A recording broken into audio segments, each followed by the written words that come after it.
కార్తీక పౌర్ణమి రోజు దీపం వెలిగిస్తే జన్మజన్మల పాపాలు క్షయిస్తాయని తెలుసు. కానీ ఈరోజు వెనుక ఉన్న అసలు రహస్యం మీకు తెలుసా? పురాణాల ప్రకారం ఒకరోజు త్రిపురాసులను శివుడు నాశనం చేసిన దినం. అందుకే దీనిని దేవదీపోత్సవం, త్రిపుర పౌర్ణమి అని కూడా అంటారు. శివుడు త్రిపురాసులను సంహరించి ప్రపంచానికి వెలుగును తెచ్చాడు. అందుకే ఈరోజు దీపం వెలిగించడం అంటే అజ్ఞానాన్ని తొలగించి జ్ఞాన వెలుగును ఆహ్వానించడం అని శాస్త్రం చెబుతుంది. రహస్యం ఏమిటంటే ఈరోజు రాత్రి చంద్రుడు, అగ్ని, గంగ త్రయాశక్తులు ఒకే తారక సమయాన కలుస్తాయి.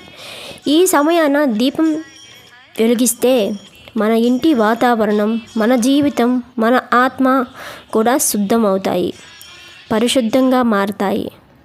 అందుకే శివాలయంలో దీపం వెలిగించండి, దీపదానం చెయ్యండి బ్రాహ్మణులకి. మీ ఇంట్లో ఉన్న ఆర్థిక సమస్యలన్నీ, చెడు శక్తులన్నీ నాశనం అవుతాయి. కాబట్టి కార్తీక పౌర్ణమి రోజు ఒక్క దీపం అయినా వెలిగించండి.